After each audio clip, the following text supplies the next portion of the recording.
We're back with Star Wars Squadrons, and we were just talking about where in the timeline this takes place.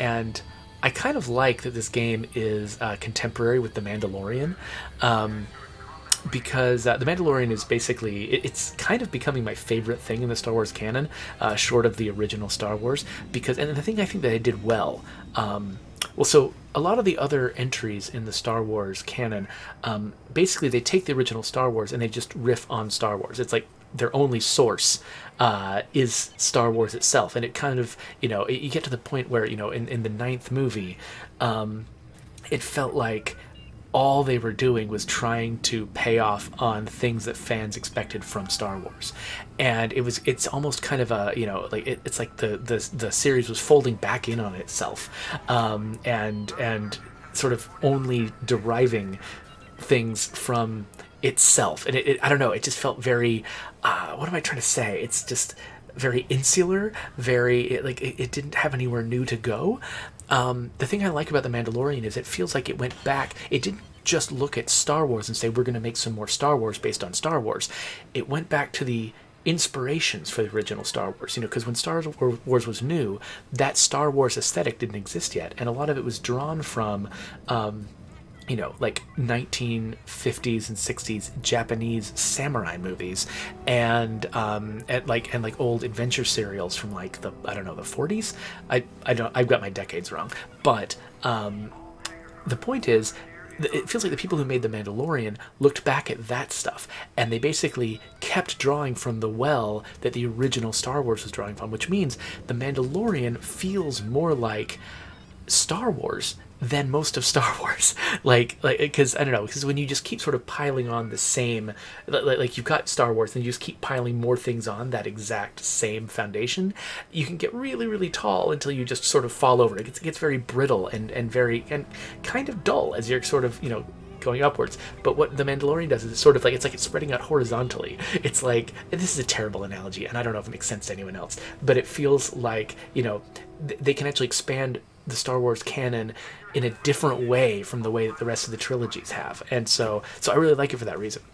I'm also very amused by The Mandalorian these days because my wife just bought my son some some new underwear that's got Mandalorian stuff all over. It's got like Baby Yoda on it and stuff like that. And the reason I find it amusing is because instead of calling them like underoos, I've been calling them his Undalorians. And I just wanted to share that pun with everyone. Anyway, so let's have some dialogue. The Empire won't push into our territory again anytime soon. Thanks to our new pilot. Yeah, and thanks to the rest of us. This isn't a race, all right? We're a team. You're right, Gunny. But still, nice flying out there. Speaking of fancy flying, I was thinking about the Dragon Void run from a few years back. You see that one, Keo? Oh, sure. I caught the whole thing on the HoloNet. Yeah, me too. I watched the entire thing, but for the life of me, I can't recall who won. I think it was one of the Ash twins? No, wait. Dylan Vooch. Yeah, that's it. Boy, he was something else back then. In fact, the only pilot I've seen that comes close since is Keo here. Oh, come on. Dylan Vooch's got 9 championships under his belt. I've only got 5. Well, fun as this is, Commander Javes has someone special waiting for us in the briefing room. Let's get in there and find out what's next. Well, that experience was exactly like all the experiences I've had listening to other people talking about sports. So that's very, very realistic dialogue. That's an experience I recognize. Oh, hello.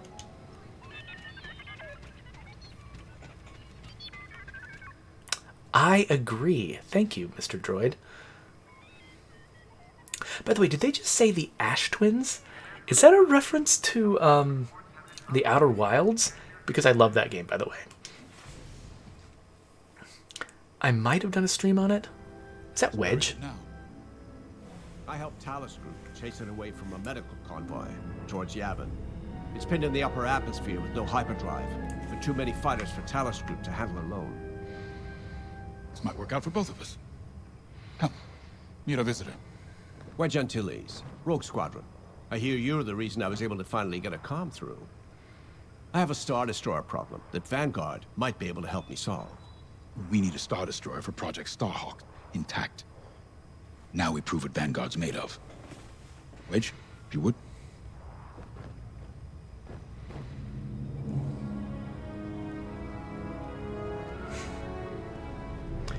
Hey there, Tilko Guy. Thanks for joining us.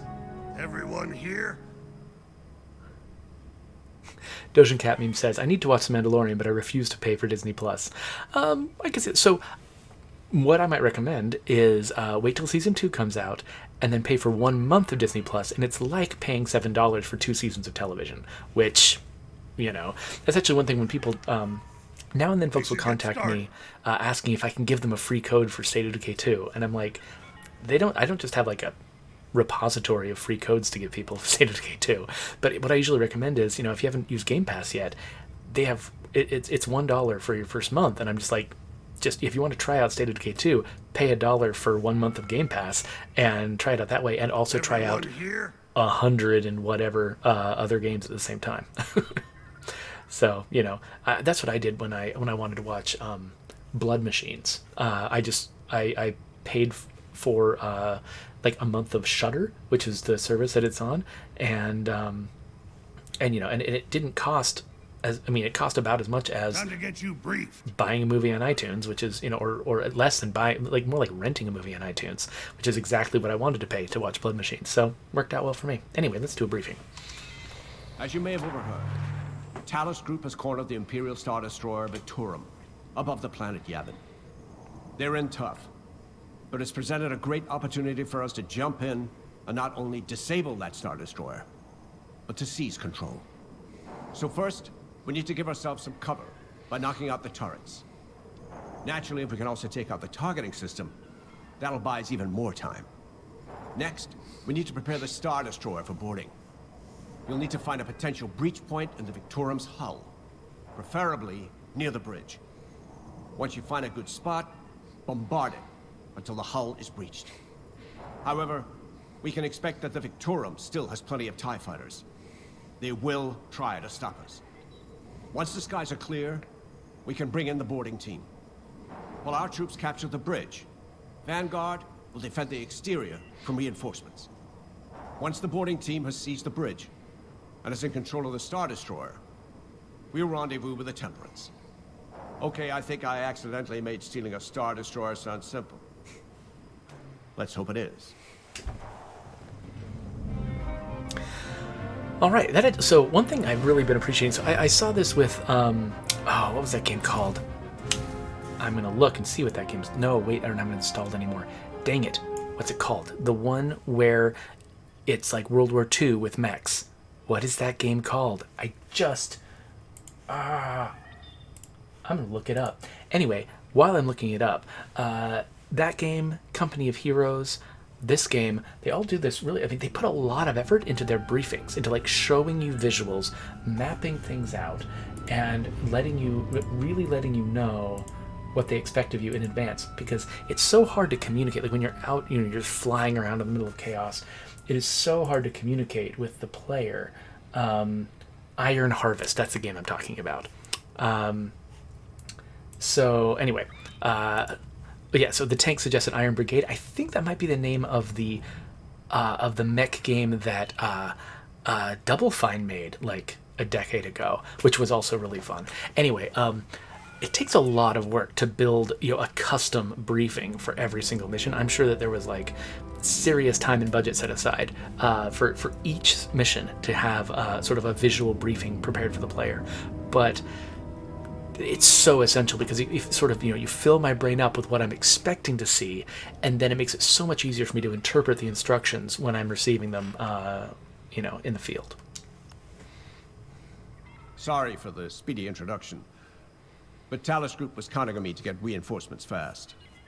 Your commander says you have talent, enough to steal a Star Destroyer and get away with it. Normally, I'd have Rogue Squadron for this, but General Syndulla gave me a temporary assignment to Project Starhawk. Meanwhile, Rogue is handling, well, that's classified too. General Syndulla keeps us busy.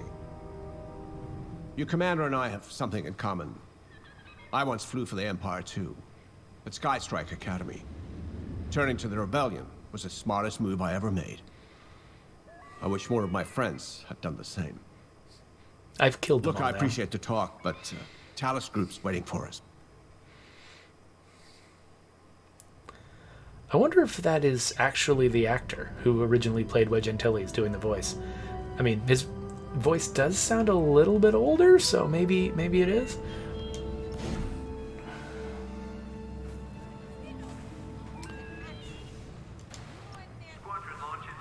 So, we're headed to Yavin. In exalted company, it seems. And now we know Project Starhawk needs an Imperial Star Destroyer. That's enough firepower to tackle a small fleet, or a means to catch the Empire off guard. But that wouldn't warrant all this secrecy. There must be more to the Commander's plan. We'll just have to trust him. Too bad there isn't an easier way to get what we need. Even a damaged Star Destroyer has deck upon deck of Durasteel plating, turrets, shields. My poor bigoted father called Star Destroyers the fists of the Empire. He wasn't wrong. But they can be beaten. If you're good and lucky. Let's stay optimistic. To Yavin, then. Let's not delay. Awesome Twitch Dude asks if I'm going to be doing the State of Decay 2 stream on Monday. So I'm not going to be hosting it this time. We basically, so far, I've done like 22 streams from my house, not counting my own streams, just State of Decay streams from my house. And the problem is, there were a few weeks that I missed and that we didn't do a stream. And the reason we didn't do it was because I wasn't available and I was the only one who was set up to do those streams. And we don't want me to be the only one who is set up to do those streams. We want the streams to be able to happen whether I'm available or not. And I'm actually, I'm scheduled to take a pretty serious vacation in the next couple of months. And so we wanted to make sure that I was redundant, that we don't have to have me in order to have the stream. Like nothing at a company should depend on one person being there at the right time, because you want to free people up to be able to, take breaks and stuff like that. So I basically worked out with Joe Swarner that he's going to be sort of the secondary host, and so he's going to be, or I guess we'll be equal hosts. I'm not trying to establish a hierarchy. So Joe Swarner is going to be hosting this next Monday. I'm still planning on being there, playing with him in multiplayer and chatting and stuff like that. But I'm not going to be the host. He's going to be the one who's running it. And so we're going to do a few weeks of that, and then whenever I go on vacation, he's going to be, set up to do it. And I think that's going to go pretty well. So I'm looking forward to it. I mean, he's, it's hard to think of anyone else at the studio who knows our audience better and has sort of earned the trust of our audience as well as Joe Swarner has. He's probably he might be the best player of State of Decay 2 at the company. I don't know, there are other people in QA who might give him a run for his money, but he's really, really good. He can match most of our Nightmare players, just completely match their skill, no problem. He's the one, whenever we're trying to test out some ridiculously over-the-top hard thing, he's the one that we ask if it's hard enough, because the rest of us can't tell. The rest of us, things get too hard for us really, really fast, but he's the one who can handle, solo Daybreak and all kinds of stuff. So I think the audience really trusts him, and he's the one whose job it is when problems happen. He's the person that you contact when you go to support.stateofdecay.com. He's the one who answers your questions, and so he's a really valuable host to have. So I'm looking forward to him doing it. Awesome Twitch Dude says Jawa's Joe's nickname. Jawa should be fun. He gets very sassy. That's true. He doesn't. Commander wants you on an X-wing for this mission. Got you outfitted with ion missiles. They disable enemy fighters, and they'll disable subsystems on enemy capital ships too. Oh, ion missiles. Cool. Sweet. Anyway, he doesn't suffer fools, so that'll be fun having him on the air.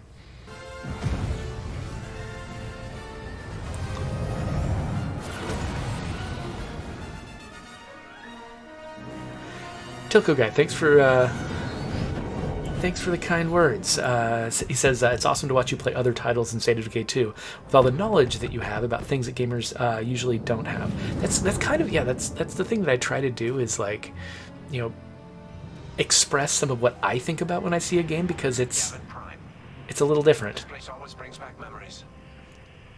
Let's hope for some of that Skywalker luck today. It's a little different from Ready, Vanguard? from the way I thought before I was a game developer. Vanguard, follow his lead. This is Talus Leader, calling for immediate assistance. Captain Antilles with Vanguard Squadron. Here to help. It's damn good to see you, Wedge. We've taken heavy losses. We need that Star Destroyer stopped. Don't you worry. We're here to hijack it. You're what? Be ready. Interceptors. Those have got Oh. to be the first to go. Agreed. They're fast. They'll rip right through our fighters. Vanguard, prioritize targets.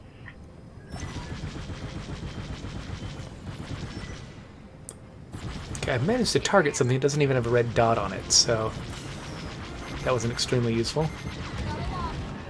Oh, enemy locking. I can lock on them too. Oh wait, this is an ion weapon. I'm probably wasting it on those fighters. Are they good for stripping enemy shields and disabling subsystems on flagships? Okay. Okay, so I just disabled a guy. Alright. Where's... Ah, yikes. Okay. Let's get this guy in front of me, because when he's behind me, he's wreaking havoc on my shields. Alright.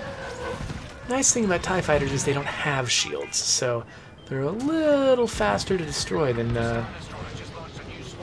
like when I'm playing as a TIE fighter trying to kill X-Wings. It takes a little bit longer. Oh, hello.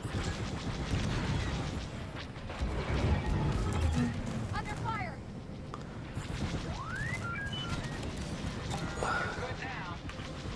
Alright. I'm switching my power to shields so I can recharge a little faster. Oh, enemy locking. Okay, there's another interceptor. Whoa, okay. Gotta slow down, turn, speed up again. Alright. Of course I've got this busted up windshield again. Hey, thanks. I think I'm never not going to have a busted up windshield. Okay, I ran out of power on my lasers, so now I've redistributed my power to let them recharge faster. Now that there's few enough enemies that... There we go. Good job, Vanguard. There's few enough enemies that Okay, regroup on Talus, Leader. they weren't all targeting me. Wedge, we've taken heavy losses. We need to make a few repairs, then get ourselves out of here. Roger that, Talus, Leader. And don't worry about the Imperials. We'll keep them busy. You're really gonna steal that Star Destroyer? That's the plan.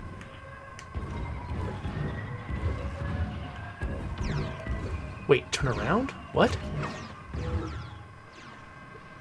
Return to the mission? Oh, I need to regroup with this person? Okay. I didn't understand.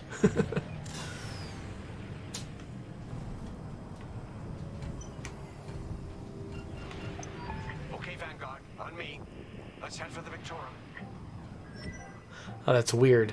I accidentally got ahead of him, and then I had to back up. Focus your shields. Let me catch up with the chat real fast. So, oh, John Bloke had to leave. See you later, John Bloke. If you watch this later, you can see that I said goodbye. The tank says, good-looking nebula out there. Yeah, so that's actually one of the things that, you know, back when I played the original TIE Fighter, there were limits to what you could put in the background. I mean, you couldn't simulate clouds or make them look particularly good because it was the 90s. And so one thing I really like about a lot of modern space games is the effort they put into coming up with ways to make space look cool and colorful and not just black star fields. There's a lot of recent games that have been really good at that. I think Rebel Galaxy Outlaw was pretty good at that. And that other game that I'm thinking of right now, the roguelike, it's getting a sequel that's not a roguelike. Maybe I'll think of it later. I don't know. Anyway, point is, yeah, getting the backgrounds to look good is something that, you know, is kind of a modern innovation in space games, but it's one that I really appreciate. Let's see here. Oh, so Tank says, this reminds me a bit of Jedi Starfighter from the original Xbox. Yeah, though there's unfortunately, it's hard to make space games stand out from each other because there's so many similarities between them. And there's definitely been a few that I've seen that have, you know, what am I trying to say? That have got really sort of unique styles to them. But, I mean, if you're making a Star Wars game, it's going to look like a Star Wars game. There's not much you can do about that. So Awesome Twits Dude asks, is this a full game? $60? Doshin Cat Meme says $30, I believe. I don't know if it might have been 40. It was less than 60 though. I don't remember how much they charged. You can focus your shields towards the front or the back of your ship. Oh, really? How is that done? Hold X to open the shield focus selector. What?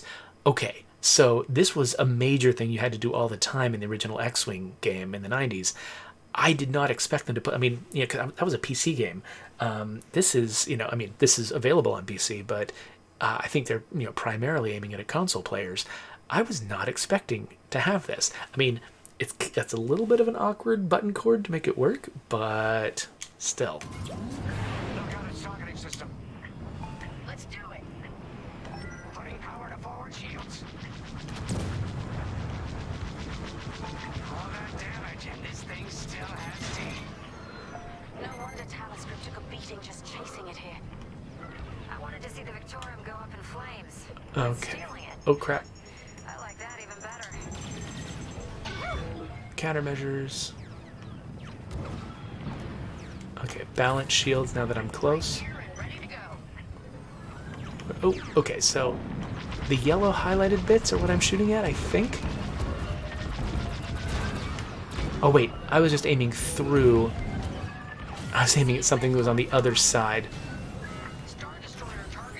Okay, so you can only boost when you've got engines at max. I didn't realize that. If we take the bridge, we'll have access to its internal systems. Scan for a breach point, so we can send an aborting team. You're up 5. Okay. Star Destroyer, just like the old days. Look out, Vanguard. We got a gunny story incoming. That hasn't heard it. Sure. Am I on the right side? I think I'm not on the right side. My comms back on. If your comms are off, how can we tell you to? No, forget it. Let's keep looking. Okay, oh, we're trying. Okay, these are scanning targets, not shooting targets. Okay, let's get out of here. Ah, get shot. Enemy missile, look out. Missile countered, sort of. Okay, hold on. I'm taking fire. Oh, yikes. Okay, let's get shields at max. Scanning. Let's get further away again. Okay. Now shields at max.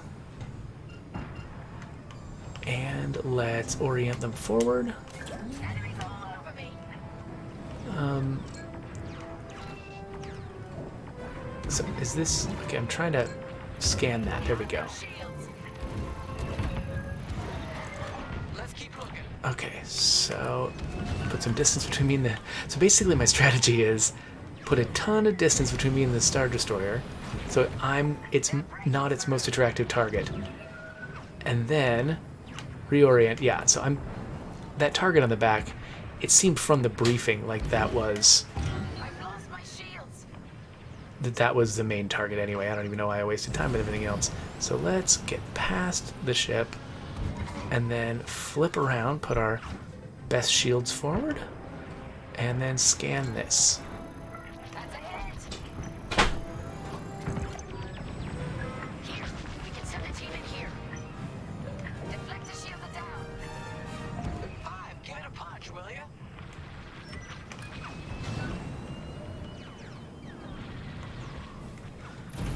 Okay, so now we need to destroy the breach point. How is that done? Is it? It's the place in the back, right? Okay, yeah. So I guess we got to get past the Star Destroyer.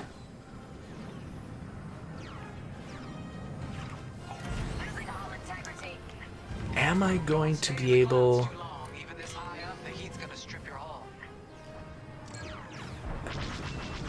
So I don't know if my missiles will work here.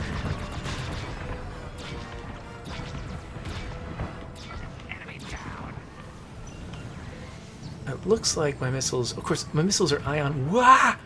Are ion missiles anyway.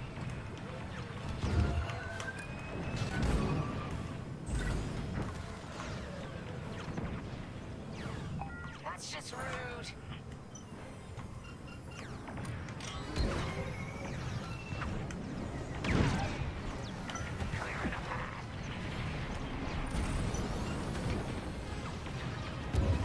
Okay. I'm gonna recharge my boost. So I fired an ion missile at it. I don't know if that did any good. I can't tell. Okay, here's the breach point. Did that do it?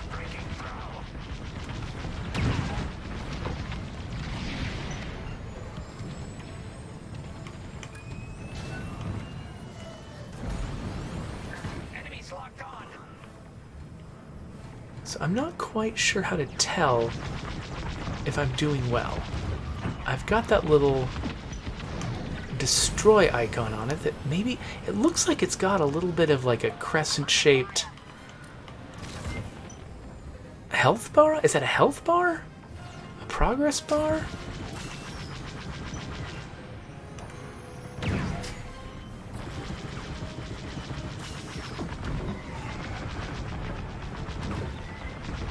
Am I hitting it in the right place? Okay, it looks like that progress bar does look like it moved. I can't be certain I'm reading it right, though.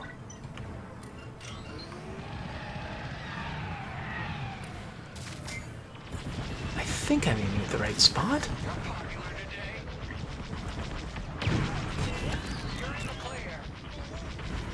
There, okay, so there was a very specific area I had to aim at. I couldn't just aim vaguely at the back of the ship. Clear the skies. Under heavy fire. All right. There you go. Just keep coming. Okay, so these little... The little, like, signal... Little signal icons that appear on these guys. I gotta... Maybe what those mean is... This is what my friends are talking about. Like, my friends say, look, there's a fighter over there. I think maybe at that point... Whoa. Okay, hold on. Let's repair.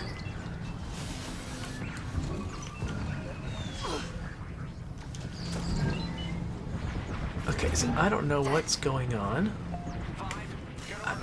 Am I taking a bunch of hits from the back? Okay.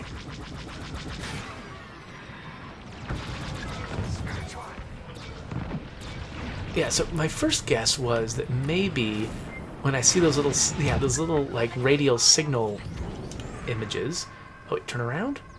Am I leaving the area? Okay, apparently so. Anyway.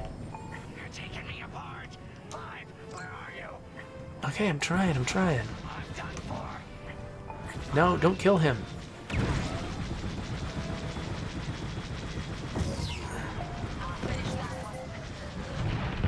Got him. Okay.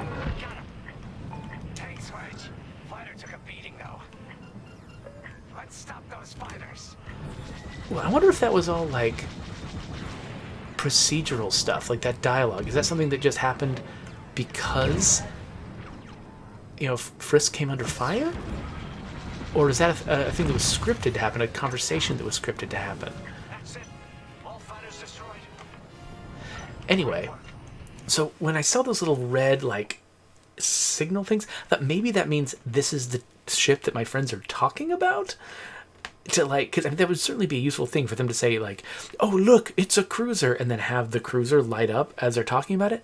That seems like it would be a useful tool. It didn't seem clear that that's what it was for, though, because I'm just trying to figure out what those little. Maybe it means that it's a ship that's trying to lock onto somebody.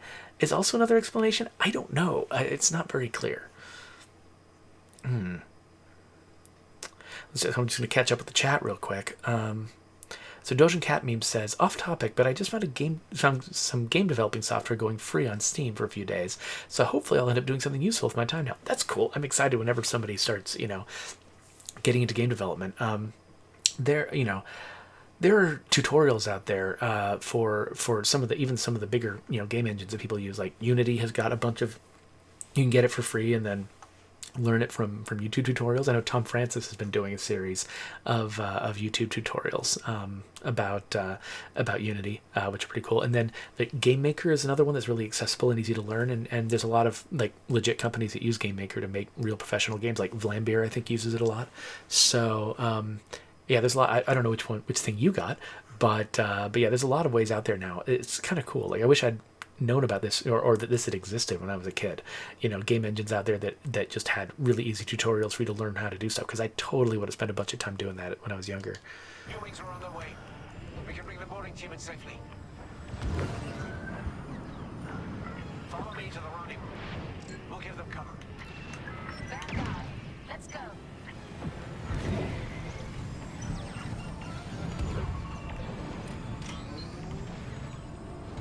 Okay, let's follow Wedge.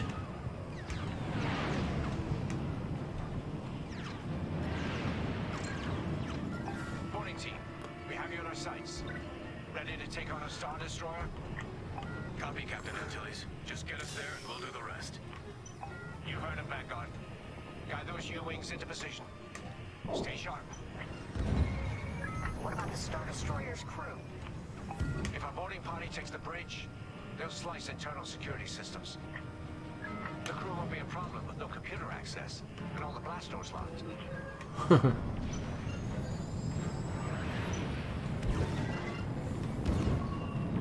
We've got an Imperial carrier. They're launching reinforcements. Uh-oh. They're not giving up the Victoria without a fight.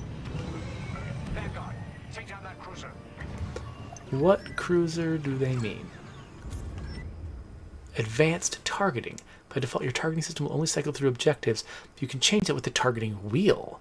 For instance, you could set your targeting to flagship systems to focus on subsystems of a deadly Star Destroyer, or all enemies to target enemies that are not mission critical, such as the TIE fighters up ahead. Okay, so hold LT to open the targeting wheel and select all enemies. All allies, all enemies. And then release. Okay. Uh-oh. Enemies locked on. Okay, so it looks like maybe before I attack that carrier, I should go after these guys.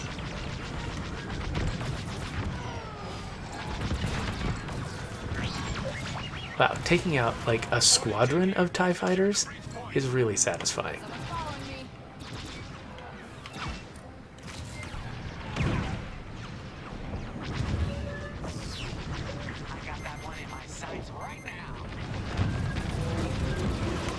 One thing I really like, when you don't already have a target locked and you start shooting an enemy, it automatically targets that enemy. Uh-oh. Countermeasures. Okay, let's find a nearby TIE fighter. Alright, I'm gonna slow down to turn faster.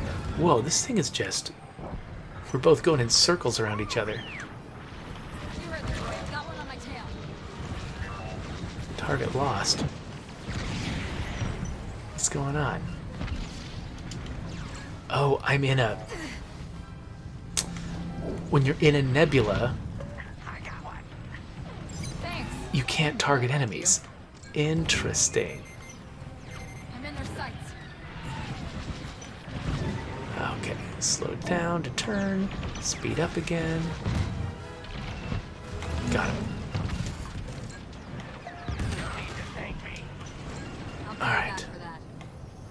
Okay, let's realize my rear shields took a beating.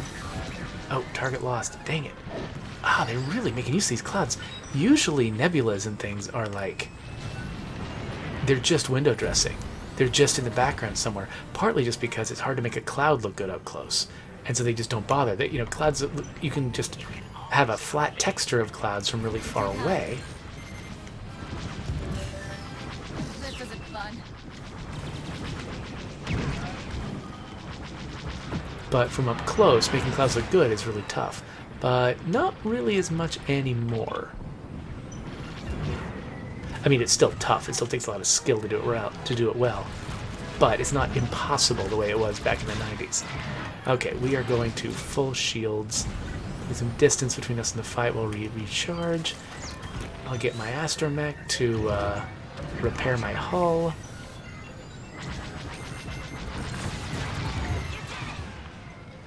So you notice I destroyed my first target, and it auto-targeted the next target that fell under my crosshairs while I was shooting.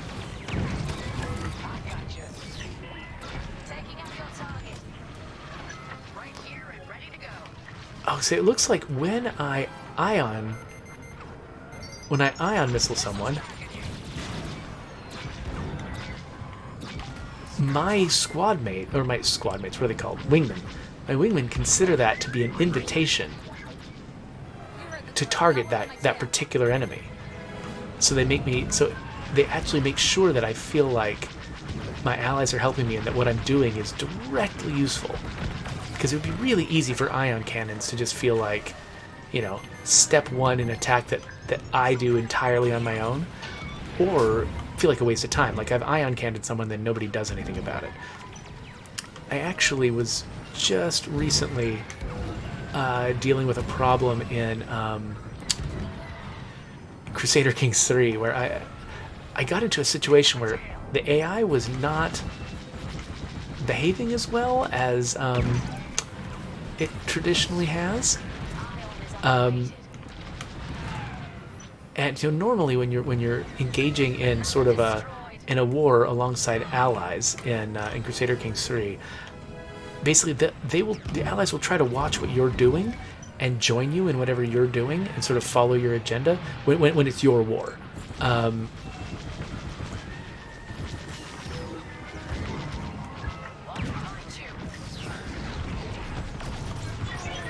But I was getting in a situation where something had changed about the way they make decisions, and the AI was...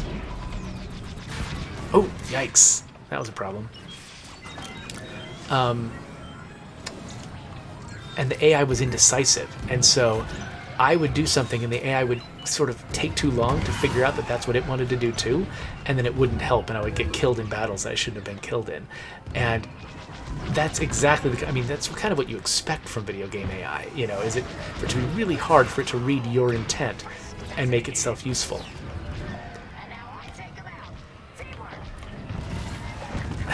Teamwork. Yeah, and I love how they're basically using the dialogue to make sure you know what's going on. It really is not enough just to have the enemies go after the ships that you've ioned. It's also...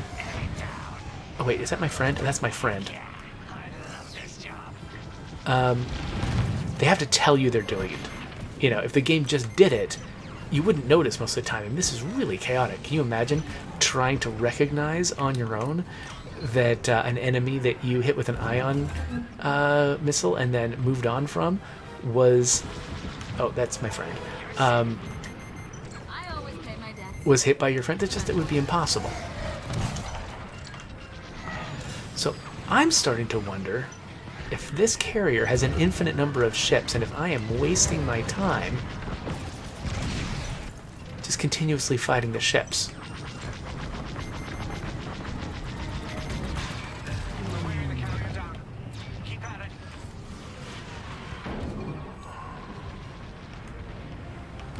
That might be exactly what's going on. Okay, so let's look at flagship systems. Is that a thing? Okay, so the Quasar the Quasar doesn't count as a flagship, and so it looks like I can't target its individual systems. So we could go all enemies, targets attacker, last attacker. Let's go all enemies.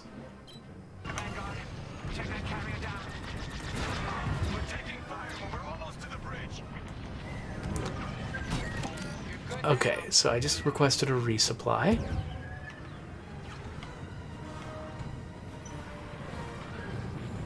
Oh, wait, no, not that one. This one.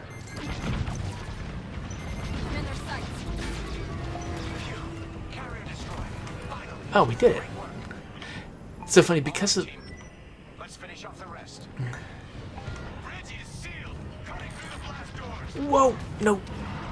Because of the way that attack runs work in a dogfighting game, you know, you basically you aim yourself at something, and you have to turn away at the last second, which means you often don't see the results of your attack. Like, I did not see that carrier explode. Oh crap! Oh, I didn't catch that in time. I almost hit my countermeasures in time, but not quite. So let's try to heal up. Maxing out my shields. Meanwhile, let's figure out... Oh! Countermeasures. There we go. Oh wait, that's my friend. Dang it. How did I auto-target my friend? I'm all out of countermeasures. Dang it. Okay, hopefully... Ah! Where's this guy? Oh, did he go into the cloud? Fine. Give me somebody else. Oh. Looks like we got him? Cool. Cool, cool, cool. Let's repair our hull. And then let's push our shields to the front. And then let's target flagship systems.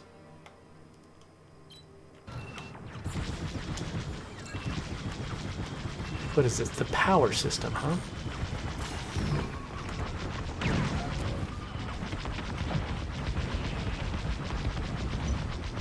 I don't know what it means exactly to target the power system, especially to hit it with an ion blast. I don't know exactly what that does. Alright, well, let's keep hitting it though.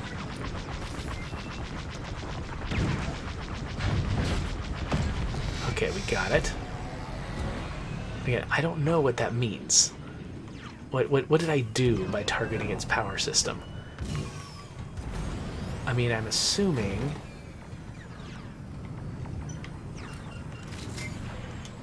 that it's not just out of power now.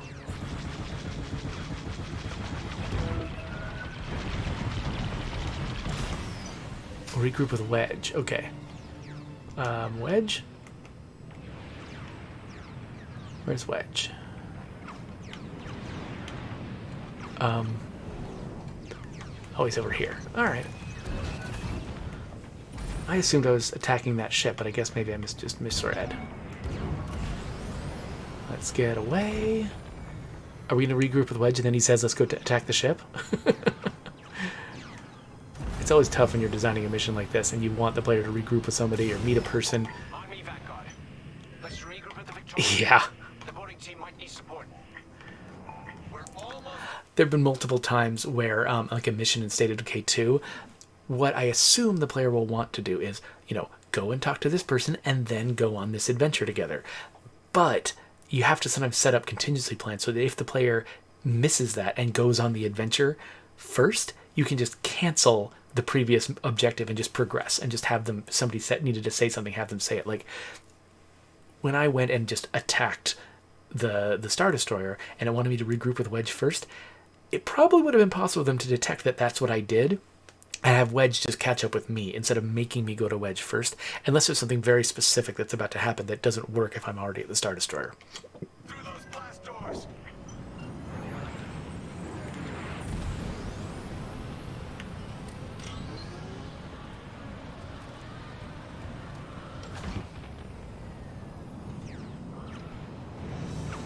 We've got another Imperial carrier. What? Oh, come on. How long have I been doing this? That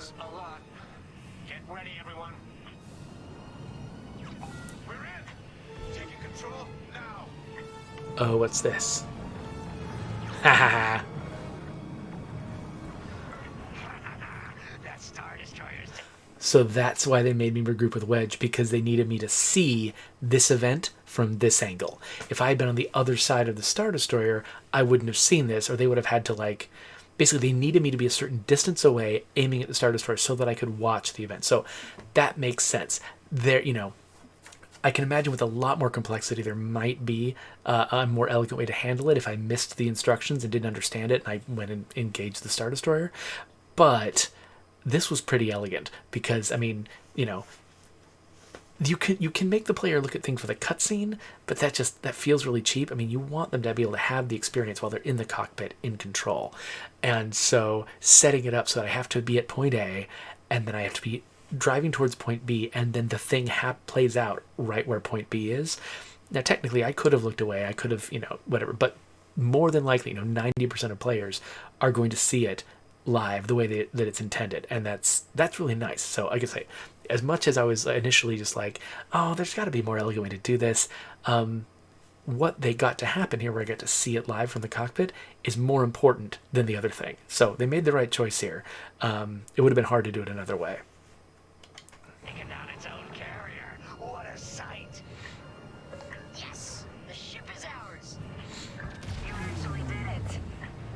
And Project Starhawk has a Star Destroyer. Nice.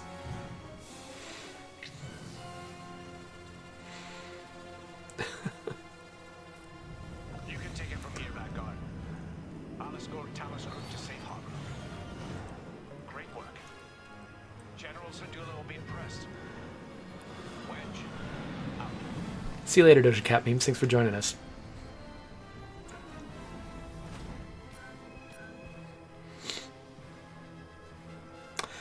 So, Awesome Twitch Dude asks, is there a contingency if you avoid Malik in Heartland? So, that's a similar situation to this. You need Malik in order to contextualize, you know, what's going on if you go to Jurassic Junction. So I'm pretty sure you have to talk to him before you can progress any further. But it's another situation like this one, where the result of, you know, making the player follow a certain route, even if it's not the most natural route, they might have, you know, if there's some players who might want to skip it, or who might naturally go a different direction, the experience you have is improved enough by making you go through the steps that it's probably worth it, even though, you know, for some players it might feel a little bit fake, the way that, you know, going and regrouping with Reg felt fake to me initially. It was worth it for the result that I got out of it. It's ideal if you can find a way to do it so that from front to back the whole thing feels natural. But when you can't, you know, making sure those moments happen is usually the thing that you'll prioritize. Awesome Twitch Dude also asks, Jeff, are you the big boss of State of Decay 2? If you want something, you can make it happen. I am not the big boss. I'm the design director, which means that, you know, when we're talking about how the game should work, you know, how the mechanics should function and stuff like that, I'm usually the loudest voice in the room about that kind of thing. But setting our, like, priorities for the product, and like what the big high level priorities we're driving towards are, those decisions are made largely by a group of people who are like the heads of all the different disciplines on the team. Henry Goffin is the guy who's in charge, but he does listen to everyone, and so it's not like he's just sort of pushing us around on the end of a stick. So I do get a loud voice in the room. I'm not just, you know, solely responsible. I can't just make whatever I want happen. And that's actually, you know, that's good. I mean, I've got like personal priorities, things that I just like am desperate to get into the game, that I understand are not actually the top priority, or not necessarily the most important thing to do with the project right now. They're just my favorite things, or they're just things that I'm excited about. And so having multiple people who all kind of have to agree before we, you know, kind of make a choice, is good, because it'll you know, temper, you know, some of my you know, like more out there idiosyncratic opinions, and it'll also temper other people's. I get to be in there in the room, and I get to make points that you know, if somebody else is going to go off half-cocked and do something crazy, I get to hold them back as well. So we're all holding each other back, trying to make the choices that are going to be best for the project. Even if sometimes it's like, you know, there's certain features that I'm super passionate about, like, for instance, switching to sidearms. I want that in the game. I want that really. It was in my original design for the inventory system. We ended up cutting it for time, and I've been desperate to get into the game ever since. But I recognize that's not a feature that is going to sort of like help people who get partway into the game and are like, this game isn't grabbing me, it's not for me, and they move on. Sidearm switching is not going to keep those people. Sidearm switching is not going to improve the overall experience in the way that we need to, in order to keep our audience healthy and large. So it's a feature we need to do, I think, at some point, because I think it's really important to sort of the way people want to play and their expectations from other games. When you expect to be able to do something in a game and you can't, that can feel kind of bad. So I want to do it eventually, but there's other stuff we've put ahead of it in priorities that are actually going to be better for the long-term health of the project and the audience, which, I can't disagree with that. As much as I've got a personal, wish to get a feature like that in, I also recognize that there are bigger priorities and there are other things we have to worry about first. And so trying to balance all that stuff, it's tough, but that's why we got a group of smart people that I really like, that I work with every day that sort of make those decisions together. Awesome Twitch dude.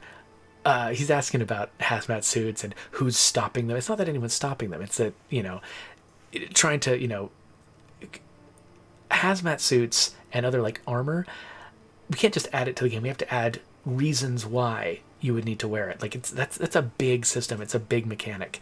And it would, as much as I like the idea, I'm not going to give you a hazmat suit unless you've got, new threats that you're engaging with that are worthwhile, and trying to build a new threat into the game and the tool to solve it together, that's a big investment. I think the things that we're working on right now that are not hazmat suits are more important to the game than that. So we can only do a few things at a time. We've got a small team, we can do a couple of things simultaneously, but we've got to choose the order. And so that's one that's more backburnery, because as much as I like it, I agree that it's not the most important thing for us to add to the game right now. And it might be the kind of thing that, if we don't get to it in State of Decay 2, maybe it goes in a sequel, and that's just how it has to be. But there we go. The Tank asks, what's your favorite, least likely to get added feature on your personal wish list for State of Decay 2? So least likely to get added, but still a personal favorite, honestly, it might be that armor feature that Awesome Twitch Suit is talking about, being able to have outfits on characters that are not just cosmetic, but are just functional, that actually mean something. I would love to have changes to maps that make it so that you actually need to wear certain things in certain environments or in certain hazards in order to to survive them. It's a complicated thing to add to the game, though, and we don't have a lot of room for it in a lot of the places where we would need to add it. So as much as I like the idea of having to dress a character out and prep them for going somewhere particularly dangerous, I like that idea in theory. I don't know if we'll ever find time to put in the game, so I really like that one. I was gonna say, the one that I'm just most passionate about, let's get this into the game, whenever we can, is the sidearm switching feature. It's probably the first one I would think of, because it's requested so much from the audience. I want it so much when I play. I would really love to get in it, but that's not one that's unlikely to get in the same way that hazmat suits and armor are. That's one that I think we will get it in, just not yet. So anyway, yeah, Awesome Twitch Suit says, I could listen to State of Decay 2 talk for hours. That's true. I don't know if everyone will, so I'm going to stop doing that right now.